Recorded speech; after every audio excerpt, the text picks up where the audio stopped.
Bismillahirrahmanirrahim. Assalamualaikum warahmatullahi wabarakatuh.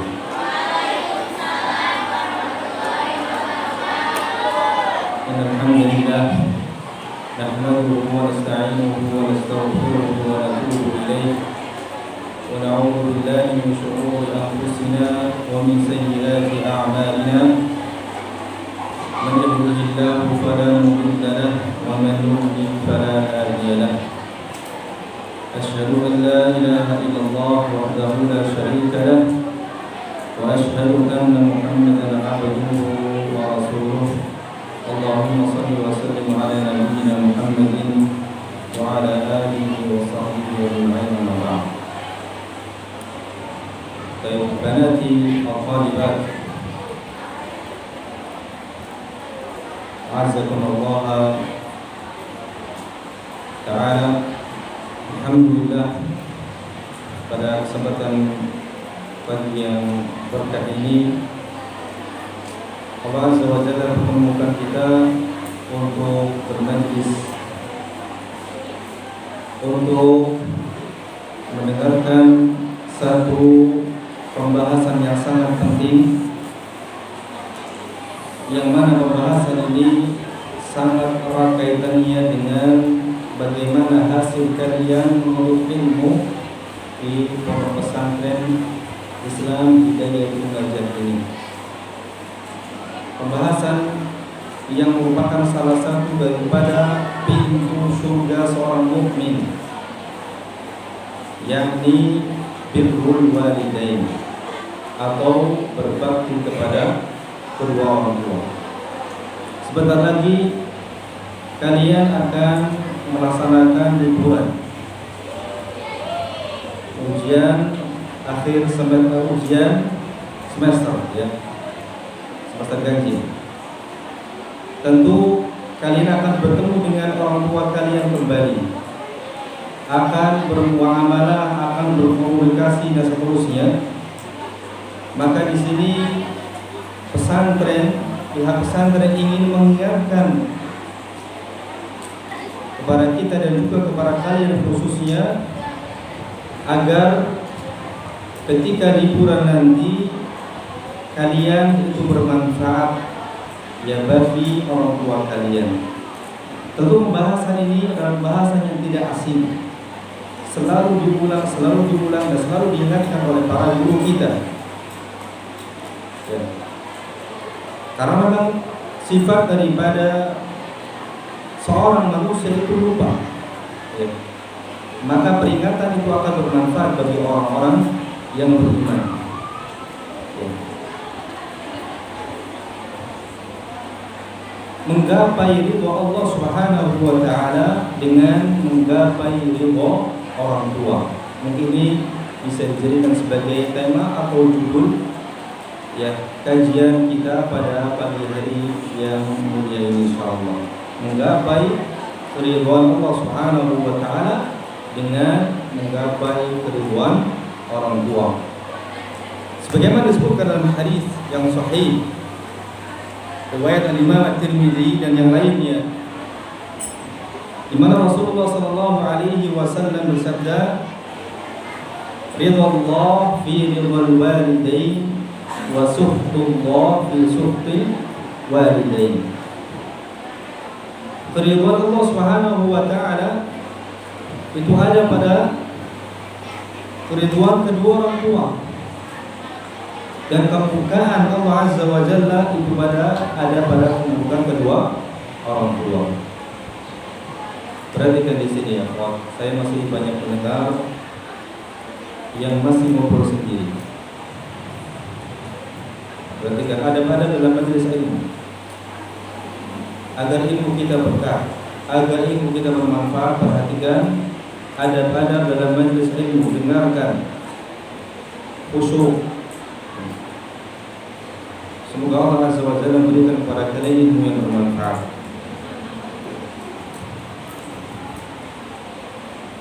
Tidak diragukan lagi bahwasanya hak kedua orang tua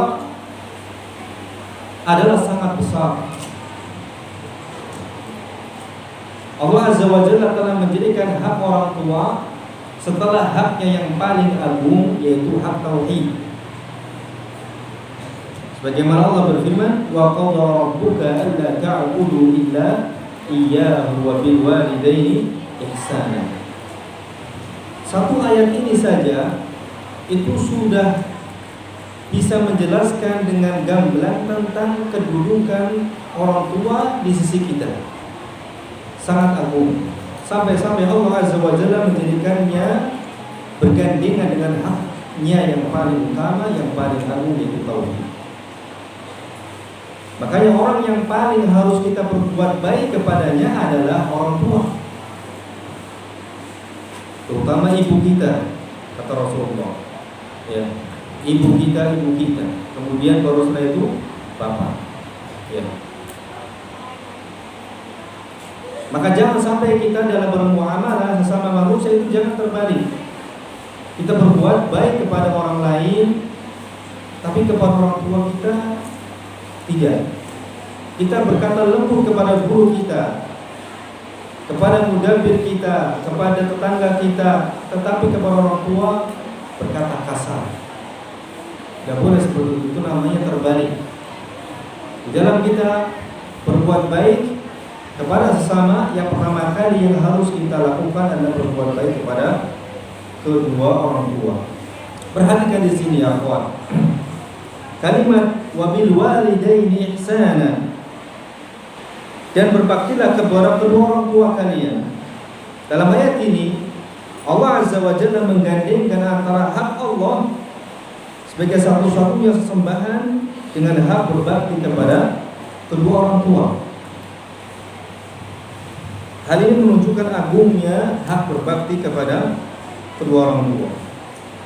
Perhatikan kalimat ihsana. Yang sudah mempelajari bahasa Arab, ya. Kalimat ihsana ini adalah maf'ul mutlaq yang didatangkan untuk memberi penekanan. Seakan-akan redaksi sebenarnya dari kalimat ini adalah wa ahsinu bil walidaini ihsana. Berbaktilah kepada kedua orang tua dengan sebakti-baktinya. Jadi bukan hanya sekedarnya, bukan hanya sewajarnya, tapi betul-betul sebakti-baktinya, semaksimal mungkin kita di dalam berbakti kepada kedua orang tua.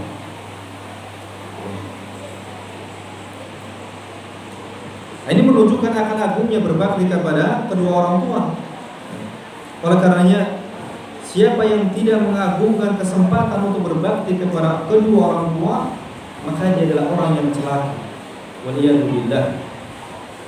Dikatakan oleh Rasulullah SAW, orang yang celaka, orang yang mendapati orang tuanya di sisinya sudah usia tua, tapi itu tidak menjadikannya dia masuk surga Allah Subhanahu wa taala. Ya. Dan termasuk di antara salah satu dari 3 kelompok yang doakan celaka. Di antaranya ini, rohima'an, celaka atau merugi. Siapa ya Rasulullah? Kata Nabi, man adraka abawaihi 'indal kibar ahadahuma aw kilayhima falam yadkhulul jannah. Yakni seorang yang mendapati kedua orang tuanya di sisinya dalam keadaan tua, ya sudah jompo, sudah tua, atau salah satu dari keduanya tetapi itu tidak memasukkan dirinya ke dalam surga.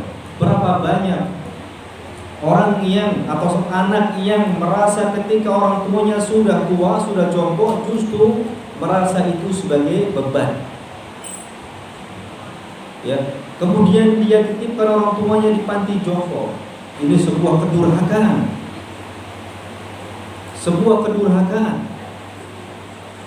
Menitipkan orang tua di panti jompo, sedangkan dia masih ada, dia mampu untuk mengurus orang tuanya. Orang tua kita tidak pernah perhitungan dengan kita ketika mengurus kita.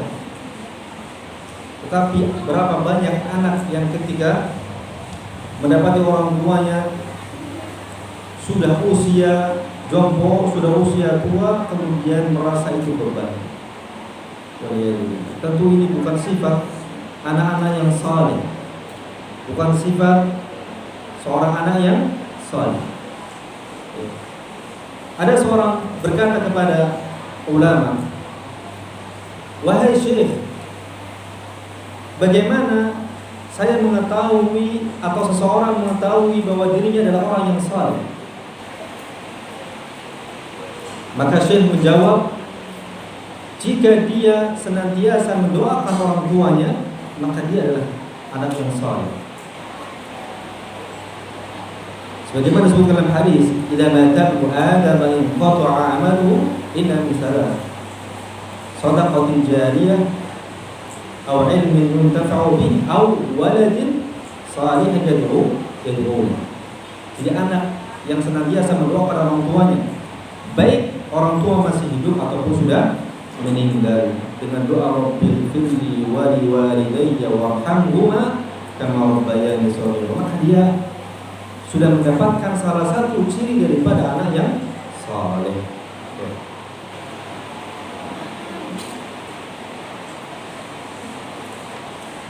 Kenapa Rasulullah SAW mengatakan celaka di sini? Celaka, merugi. Karena berbakti kepada orang tua di masa jompo itu merupakan kesempatan yang sangat besar bagi seorang anak untuk mendulang pahala. Untuk kalian mungkin saat ini seusia kalian, orang tua kalian masih segar, masih bugar ya, 40 sampai 50-an ya.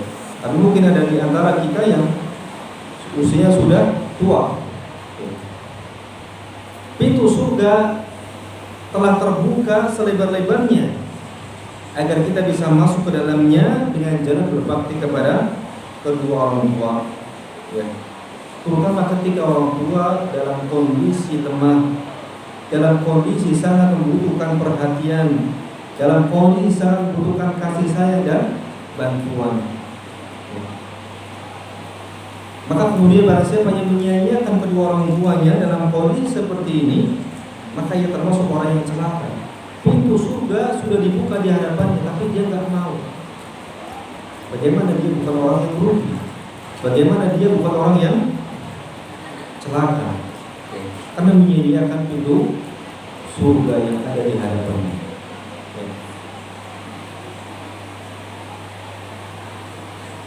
Namun meski demikian,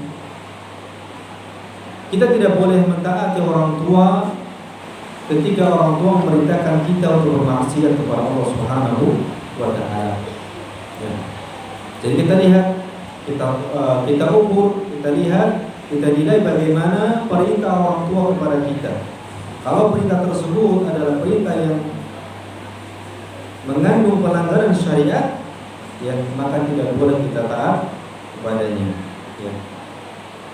Sebagaimana Allah Azza wa Jalla berfirman, "Wa in jahadaka 'ala an tusyrika bima laysa laka bihi 'ilm fala tuti'huma wa sahibuhuma fid dunya ma'rufa." Dan jika keduanya menyuruhmu untuk berbuat syirik kepadaku yang kamu tidak memiliki ilmu tentangnya, maka janganlah engkau taati keduanya, akan tapi tetaplah bergaulah mereka berdua dengan cara yang baik. Iya, sampai-sampai meskipun orang tua itu berbuat syirik atau memerintahkan perbuatan syirik, atau dia seorang musyrik, atau dia seorang kafir misalnya, tetap kita diperintahkan untuk berbakti kepada orang tua, bersikap lembut, bersikap baik. Dan ini indahnya Islam. Dan ini tidak ada di dalam agama yang lain.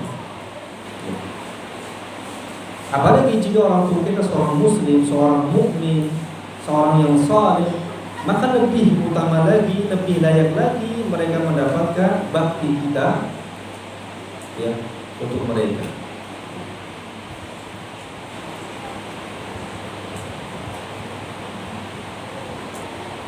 Dan Rasulullah SAW juga mengatakan la ta'ata li makhluqin fi ma'siyatil khaliq. Tidak ada ketaatan kepada makhluk dalam rangka dalam rangka bermaksiat kepada Sang Khaliq Allah Subhanahu wa taala. Mungkin sering timbul pertanyaan-pertanyaan ya yang muncul di tengah-tengah masyarakat kita ini, ditanyakan kepada para ulama atau kepada para asatidzah. Pertanyaan-pertanyaan yang semacam ini, misalnya, Ustaz, bagaimana jika orang tua saya ternyata menzalimi saya? Ustaz, bagaimana jika ternyata orang tua saya dulu tidak menafkahi saya, menelantarkan saya, membuang saya? Ustaz, bagaimana dengan ayah saya? Sejak kecil saya dan ibu saya ditinggalkan oleh ayah saya. Bagaimana, apakah saya wajib untuk berbakti?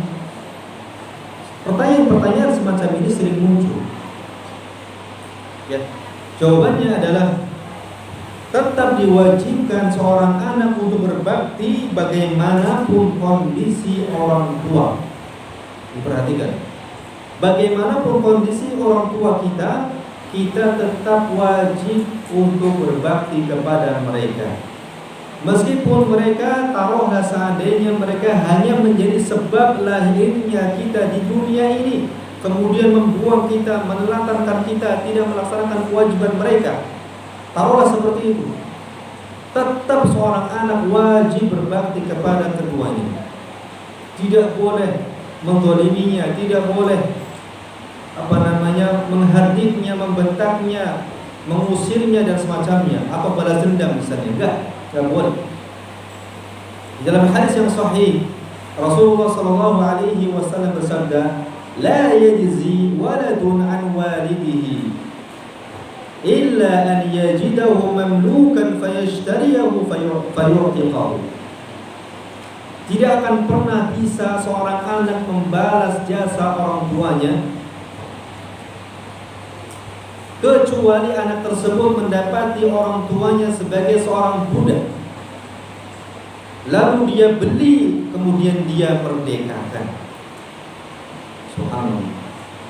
Adakah orang tua kita seorang budak? Tidak ada. Apalagi orang tua kita telah memberikan kepada kita nafkah, memberikan kita biaya pendidikan, makan minum dari kita lahir sampai sekarang.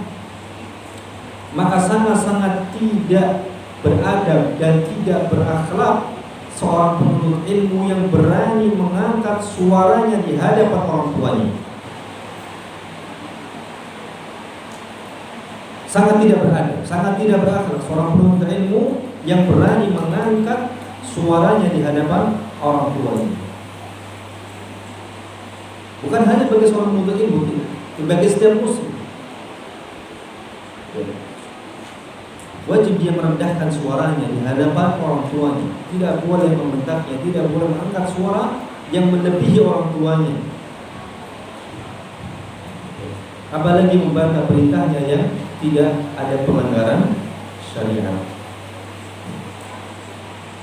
Maka anak-anakku sekalian yang dirahmati Allah Subhanahu wa taala, kami berpesan kepada kalian semuanya, jadikanlah momentum liburan ini untuk meraup pahala sebesar-besarnya di sisi Allah Subhanahu wa taala. Karena berbakti kepada orang tua ini merupakan salah satu daripada amalan yang paling dicintai oleh Allah Subhanahu wa taala. Sebagaimana disebutkan dalam hadis dari sahabat Abdullah bin Mas'ud radhiyallahu anhu, "Sa'altu Nabiy sallallahu alaihi wasallam ayyul a'mali ahabbu ila Allah azza wa jalla. Qala as-salatu 'ala waqtiha. Qultu thumma ay? Qala birrul walidain. Qultu thumma ay? Qala al-jihadu fi sabilillah." Birrul walidain, berbakti kepada orang tua, termasuk amalan yang paling dicintai oleh Allah Subhanahu wa taala. Maka ini jelas pahalanya sangat besar.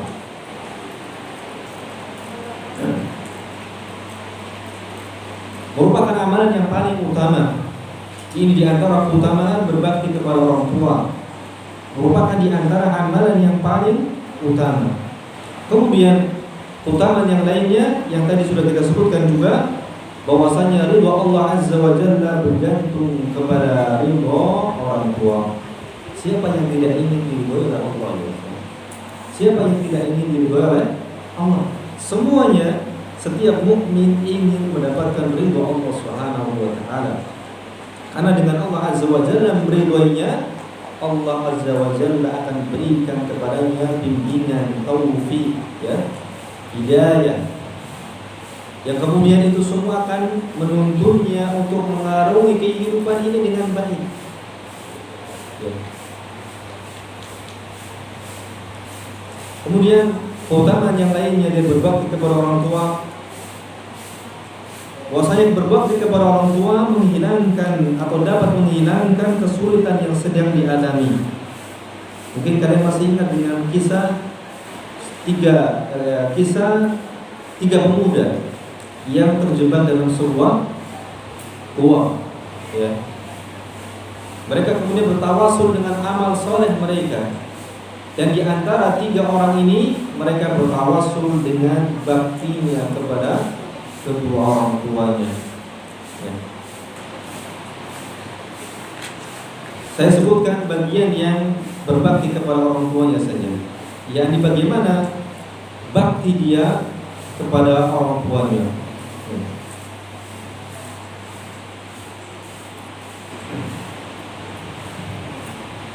Disebutkan dalam hadis yang artinya, ya Allah, orang ini bertawasul kepada Allah Subhanahu wa taala dengan amal solehnya. Ya Allah, sesungguhnya aku mempunyai kedua orang tua yang sudah lanjut usia, sedangkan aku mempunyai istri dan anak-anak yang masih kecil. Aku menggembala kambing.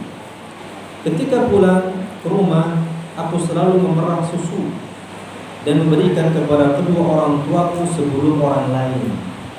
Jadi sebelum istri dan anak-anaknya, orang pemuda ini memberikan susu kepada orang tuanya terlebih dahulu. Suatu hari aku harus berjalan jauh untuk mencari kayu bakar dan mencari nafkah, sehingga pulang sudah larut malam dan aku dapati orang tuaku sudah tertidur. Lalu aku tetap memerah susu sebagaimana sebelumnya. Susu tersebut tetap aku pegang. Lalu aku mendatangi keduanya, namun keduanya masih tertidur pulas. Anak-anakku merengek-rengek menangis dan untuk meminta susu ini, dan aku tidak memberikannya. Aku tidak akan memberikan kepada siapapun sebelum susu yang aku perah ini kuberikan kepada kedua orang tuaku. Kemudian aku tunggu sampai keduanya bangun. Pagi hari ketika orang tuaku bangun, aku berikan susu ini kepada keduanya. Setelah keduanya minum, lalu aku berikan kepada anak-anakku. Ya Allah, seandainya perbuatan ini adalah perbuatan yang baik karena mengharap wajah-Mu, maka bukakanlah mulut gua ini. Maka batu yang menutup itu gua itu pun bergeser sedikit. Subhanallah. Ya.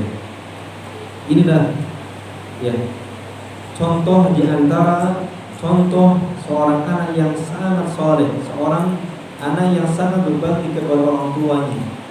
Ya, beliau mendahulukan ya untuk berbakti kepada orang tuanya daripada sebelum anak dan istrinya. Kemudian keutamaan berbakti kepada orang tua dan pahalanya yang keempat, akan diluaskan rezeki dan dipanjangkan umur. Akan diluaskan rezeki dan dipanjangkan umur. Sebagaimana Rasulullah bersabda, "Man habba an yubsata lahu fi rizqihi wa an yunsa'a lahu fi atharihi falyasil rahimahu."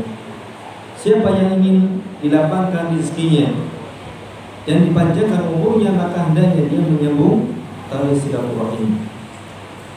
Dan dalam menyambung tali silaturahim, orang yang pertama kali harus kita berbuat baik kepadanya adalah orang tua. Orang tua kita, kemudian saudara kita, kerabat kita, dan seterusnya. Kemudian keutamaan yang lainnya dari berbakti kepada orang tua adalah akan dimasukkan ke dalam surga oleh Allah Subhanahu wa taala. Bagaimana kita jelaskan di awal bahwa berbakti kepada orang tua merupakan ya salah satu dari pintu surga yang Allah Azza wa Jalla sediakan bagi hamba-hambanya. Akhwati fillah, banati wa talibat, azanillahu wa iyyakunna ajma'in. Kemudian setelah kita mengetahui tentang keutamaan dan pahala berbakti kepada orang tua, maka sudah semestinya juga kita mengetahui lawan daripada berbakti kepada orang tua, yakni durhaka, agar kita bisa menjauhinya dan menghindarkannya sejauh-jauhnya. Di antara bentuk-bentuk durhaka kepada orang tua, yang pertama adalah menimbulkan gangguan terhadap orang tua, baik berupa perkataan ataupun perbuatan yang membuat orang tua sedih atau sakit hati. Perhatikan, ya, kita harus berusaha semaksimal mungkin untuk menjauhi perkataan dan perbuatan yang bisa mengundang orang tua kita sedih atau sakit hati. Orang tua mana yang tidak sedih ketika anaknya tidak nurut, ketika disuruh, ketika diperintah? Ya, maka hendaknya kita berusaha untuk mentaati orang tua semaksimal mungkin, ya, demi untuk memasukkan kebahagiaan kepada orang tua kita. Dalam hadis yang lainnya, Rasulullah mengatakan, ahabbun nas anfa'uhum linnas. Ya, manusia yang paling dicintai oleh ahabbul a'mal,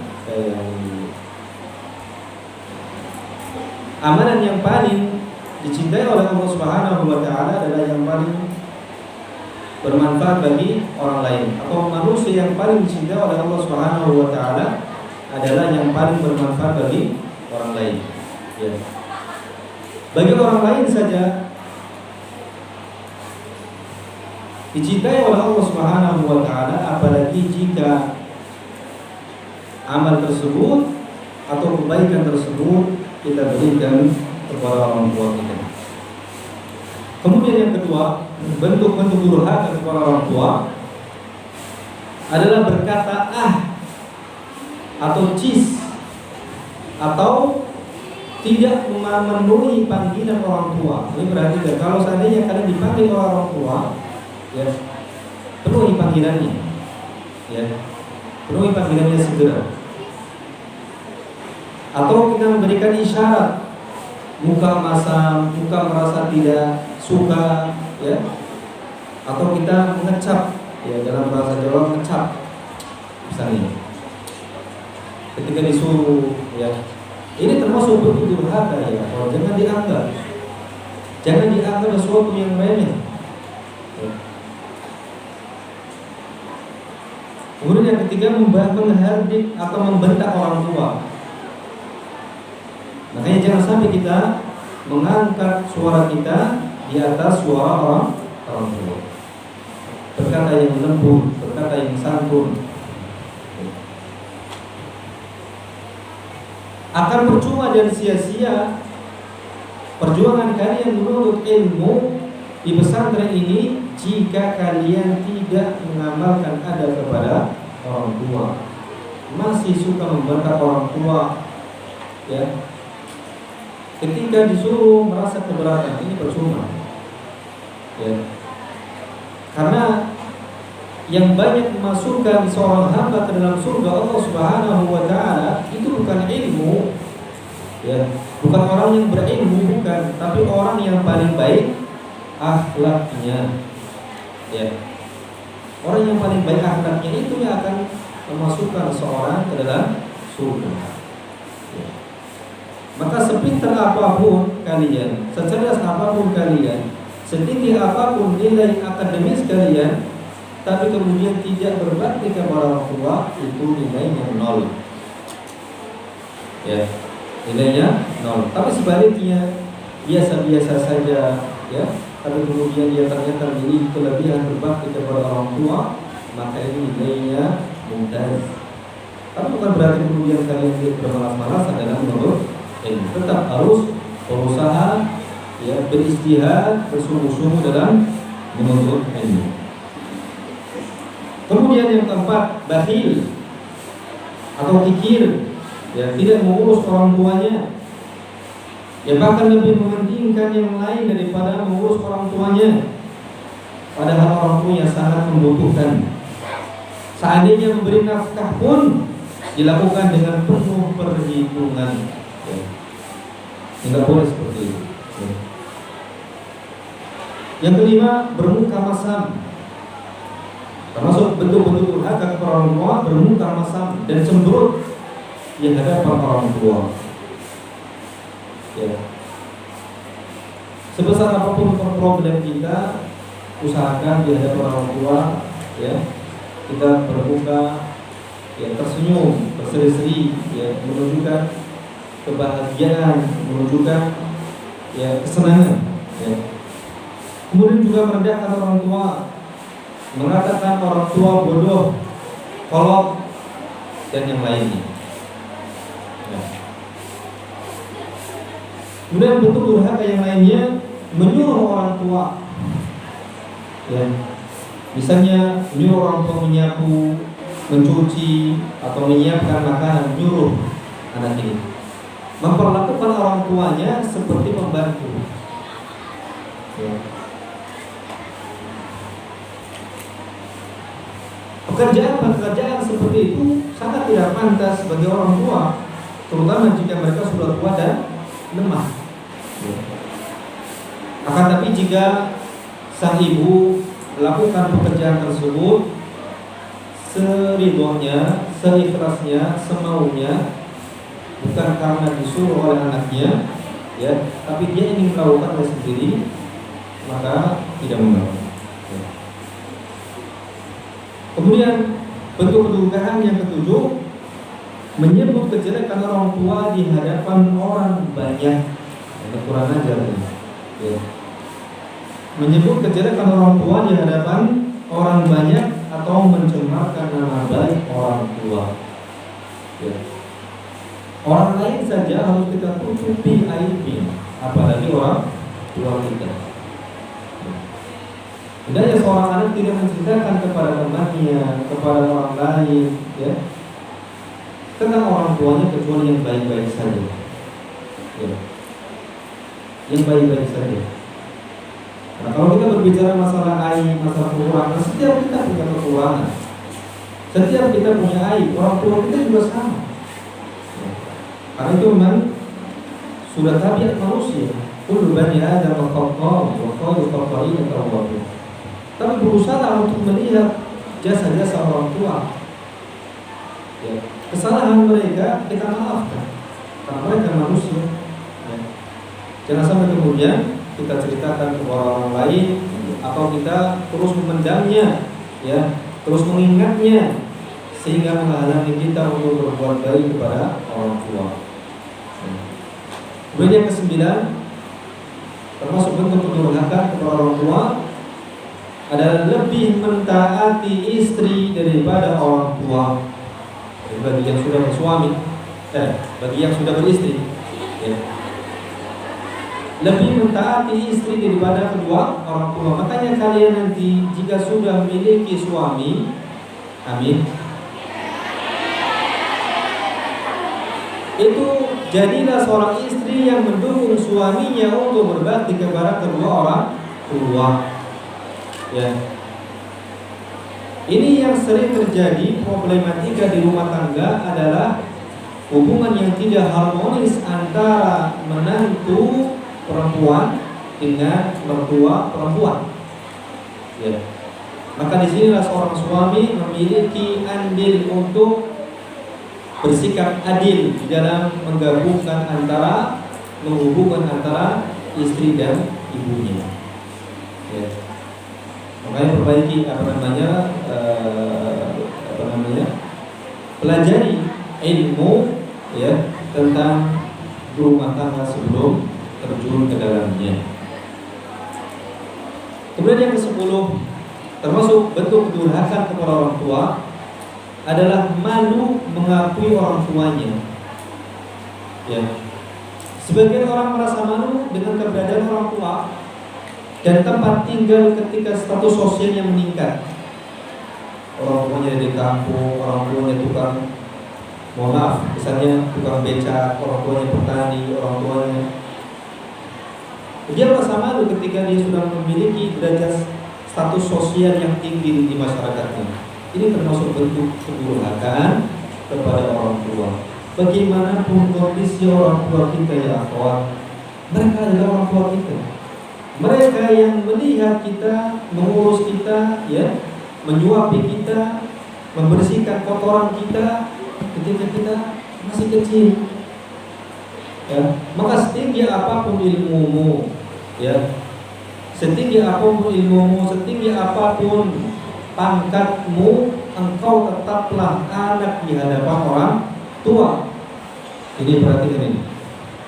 Sepanjang apapun gelarmu, setinggi apapun kedudukanmu di tengah-tengah masyarakat, engkau tetaplah anak di hadapan orang tua. Ya. Orang tua yang membersihkan umbel, tahu umbel itu apa bahasa Indonesia? Ingus, ya. Orang tua yang membersihkan ingusmu, ya. Ingat itu.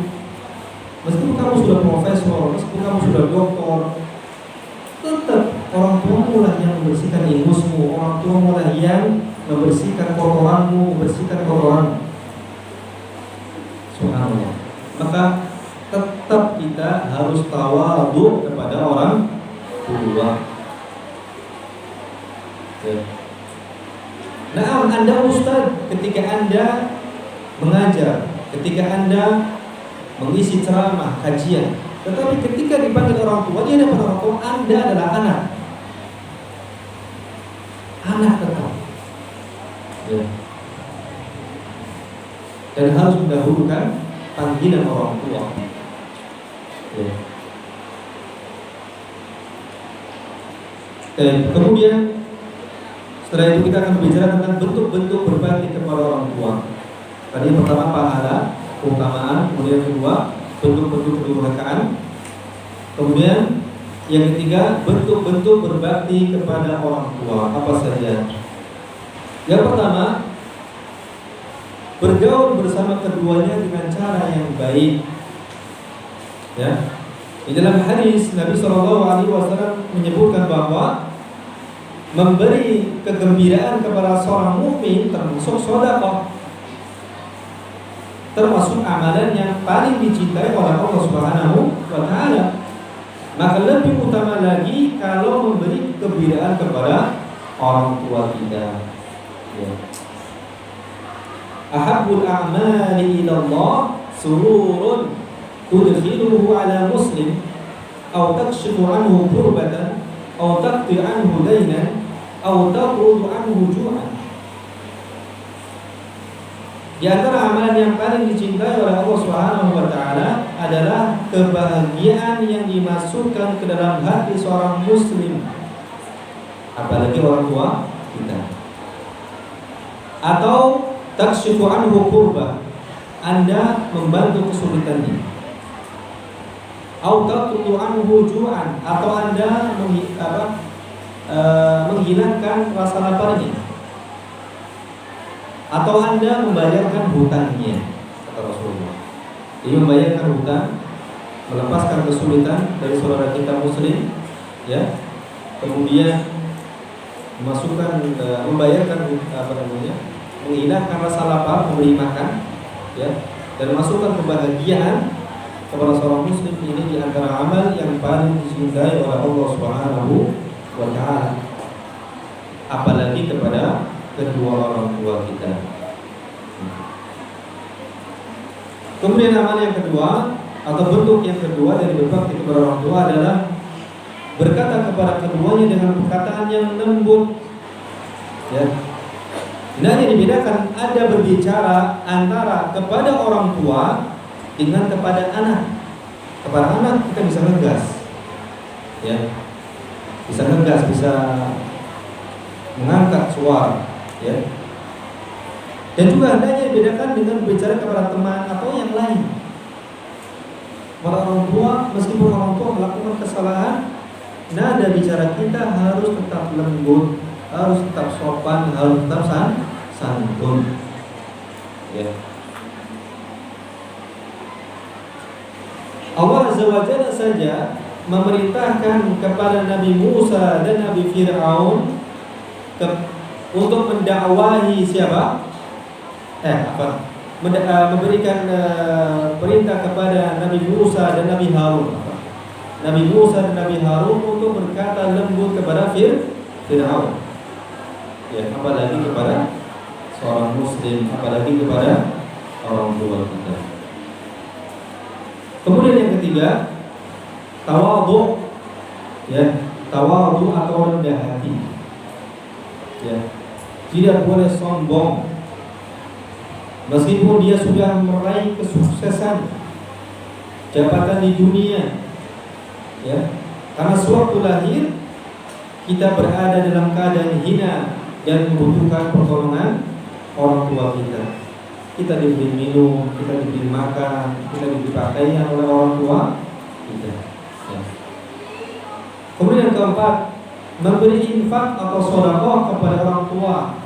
Ya, sering-seringlah kita memberikan hadiah kepada orang tua, khususnya bagi yang sudah berkeluarga, ya.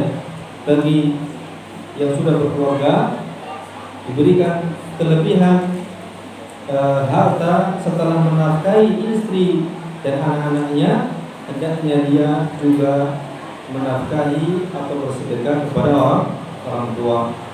Apalagi disebutkan dalam hadis pada hakikatnya harta anak itu adalah harta milik orang tua. Anta wa maluka li abik, kata Rasulullah. Ya, kamu dan hartamu milik bapakmu. Ya. Oleh karenanya, hendaknya kita berikan harta kepada orang tua, baik ketika dia minta, ya, ataupun tidak meminta. Ya. Apalagi kalau meminta, ya, maka lebih besar lagi tanggung jawab kita untuk berusaha memenuhi apa yang diminta oleh orang tua kita. Kemudian yang kelima, ya, betul-betul berbakti kepada orang tua, di antaranya adalah mendoakan kedua orang tua. Di antaranya doa, Rabbirhamhuma kama rabbayani shaghira. Ya. Hatta meskipun orang tua mungkin masih ada yang berbuat syirik, ya, syirik asghar, masih ada yang meyakini adanya hari sial, ya, takoyu semacam itu, ya, masih ada yang berbuat bid'ah, kita tetap harus berlaku lemah lembut kepada keduanya, ya.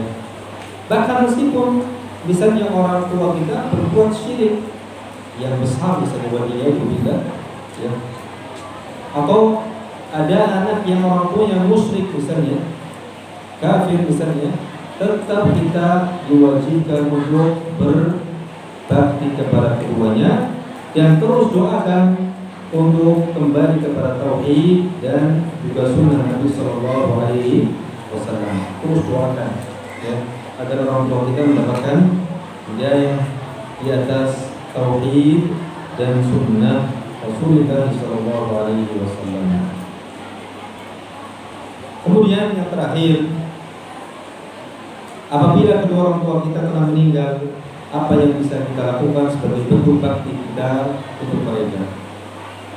Mungkin ada di antara orang tua kalian yang sudah meninggal. Ada, ya? Ya. Apa yang bisa kita lakukan? Yang pertama, meminta ampun kepada Allah Azza wa Jalla dengan taubat nasuha jika kita pernah berbuat durhaka kepada keduanya di waktu mereka masih hidup. Ya. Pasti kita pernah melakukan hal yang semacam itu. Pasti kita pernah merasa, ya, pasti kita pernah melakukan sesuatu yang membuat orang tua kita sedih. Jika orang tua kita sudah meninggal, maka hendaknya kita bertobat kepada Allah Azza wa Jalla, memohon ampun atas perbuatan-perbuatan kita yang dulu durhaka kepada orang tua. Ya.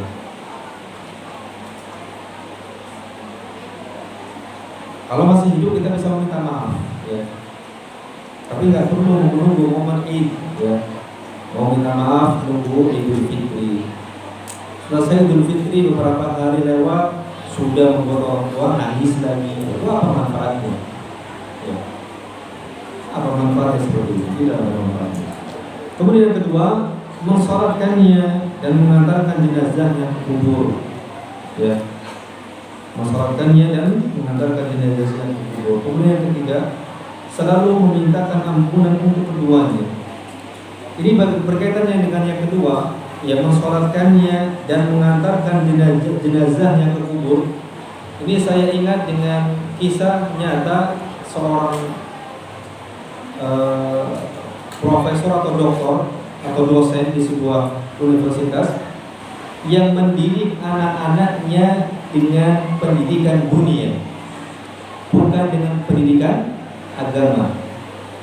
Anaknya diberikan pendidikan bagaimana caranya untuk mendapatkan beasiswa sekolah di luar negeri. Sampai itu kemudian tercapailah apa yang menjadi keinginan orang tua. Ada yang anaknya kuliah di luar negeri, ya. Kemudian ada yang sudah bekerja, sudah berumah tangga dan semacamnya.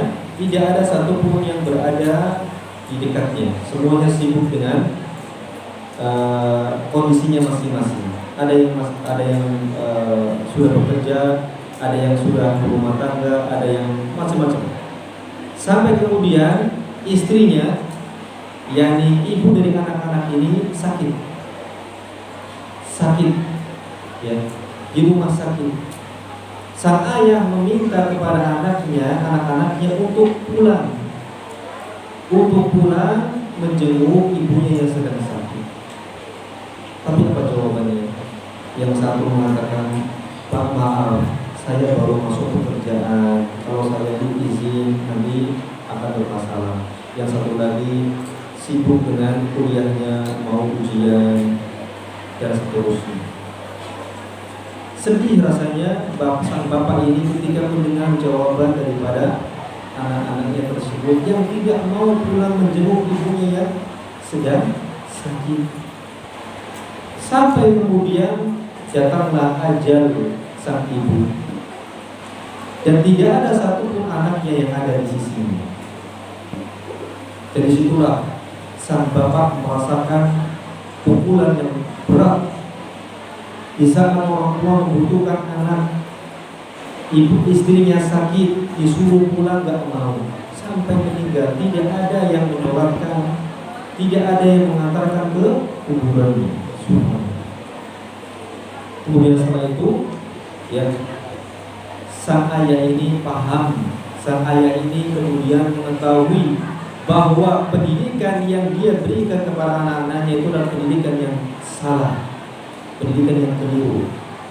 Ya, seharusnya dia menanamkan kepada anak-anaknya pendidikan agama. Ya, pendidikan apa? Agama. Inilah yang akan menjadikan seorang anak kelak, baik dia miskin ataupun kaya, sibuk ataupun luang, dia akan tetap menyempatkan waktu untuk orang tuanya. Ini pondasinya, ya kawan. Pondasi kebaikan, pondasi kesolehan seorang hamba ada pada pemahaman dia terhadap agamanya. Makanya Rasulullah SAW mengatakan, man yuridillahu bihi khairan, apa lanjutannya? Man yuridillahu bihi khairan yufaqihu fiddin. Siapa yang Allah Azza wa Jalla inginkan kebaikan pada seorang, maka Allah akan pahamkan kepadanya ilmu agama. Maka kita senantiasa memohon kepada Allah Azza wa Jalla ilmu yang bermanfaat, ilmu dan amal. Ini penting, ya. Setelah itu kita mendakwakan orang-orang yang ada di sekitar kita untuk mengamalkan apa yang telah kita amalkan. Ya, demikian yang bisa Ustaz sampaikan pada pertemuan yang singkat ini. Mudah-mudahan apa yang kami sampaikan bisa bermanfaat.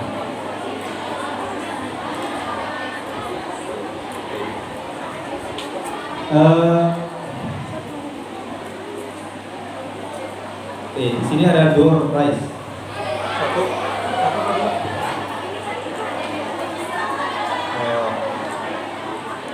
Tapi sebelum masuk ke sesi door prize, Ustaz berikan kesempatan terlebih dahulu untuk